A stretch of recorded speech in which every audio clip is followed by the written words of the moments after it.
So guys, ang una namin papasyalan ngayon ay yung rooftop daw dito. Tinatawag nilang Azure Roof Deck. Roof deck ang tinatawag nila. Sige. So magsisimula na ang ating pagtutour dito sa Azure.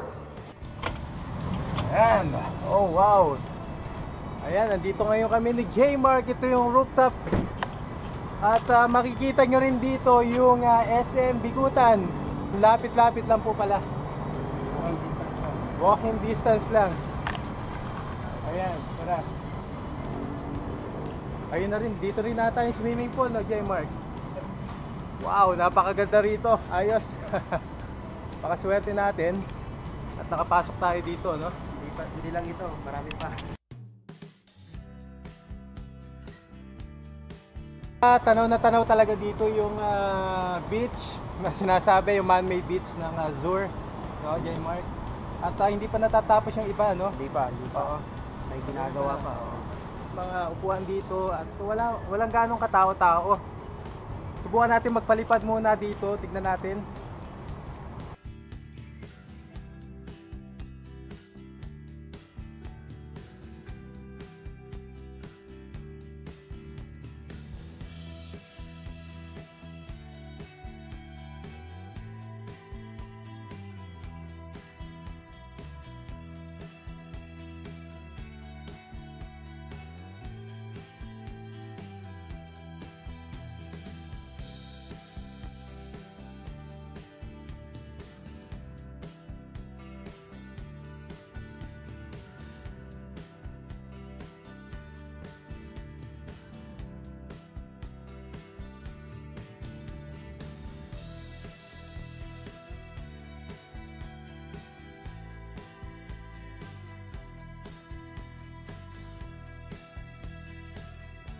Guys, ang papasyalan naman natin ngayon ay yung swimming pool at yung man-made beach.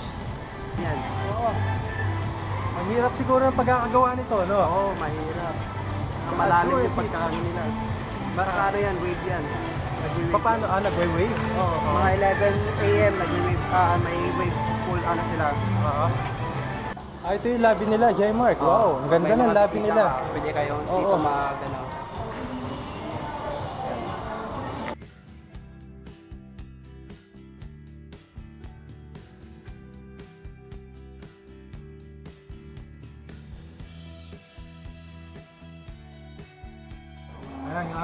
Saan ang pupuntahan natin ngayon, J-Mark?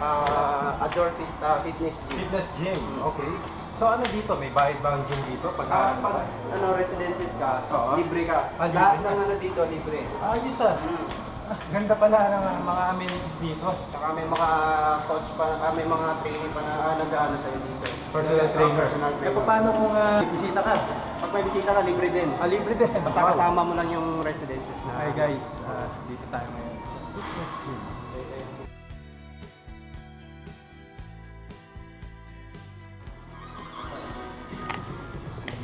Wow. Laki rin ang studio nila. Pag nag-yoga ka. Pwede kang mag-yoga, pwede kang... Ayan guys, talagang napakaganda ng amenities dito. At saka tingnan mo, may infinity pool pa oh. Ayun, banda ron. Saka may volleyball na. Game room. Game room naman ito. Ito. Pag wala kang ginagawa. Yan. Libre dito. Pag wala kang ginagawa or kahit may bisita May bisita ka, pwede kang maglaro dito.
Pangalan mo, Brad? Wilson. Wilson, oh. At si Wilson nga pala, isang lifeguard dito.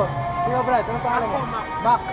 Matagal na kayo nagtatrabaho dito? Almost 2 years na po. 2 years na rin? May nasagip na ba kayo? Marami na po. Marami na. Bakit? Ano, mga bata ba ang nalulunod usually? Opo, usually pag nag-wait po. At pag nag-wave. Sige, salamat. Ingat. So yan guys, nakapagpalipat tayo ng drone dito. Kasama natin si J-Mark. J-Mark, salamat dito sa experience na to, no? Oo. So napakaganda pala talaga dito at napakaraming tao. Talagang parang pag pumunta ka rito, talagang parang pumunta ka sa beach no? Boracay no? Tapos ang kagandahan dito, meron ka pang music kahit saan lugar. Guys, ang papasyalan naman natin ang pupunta natin yung unit niya. Tignan lang natin kung ano yung po. Tapos lang kami mag-swimming ni J-Mark. At pupunta natin yung kanyang studio or dito na ba? 1425. Okay, so yan, papasukin natin yung kanyang condo. Ayan, welcome. Ayan. Ayan, pasukin natin. So, ganyan pala, oh. Ato, may balcony pa siya dito. Ayan. May upuan pa dito, oh. Ayos.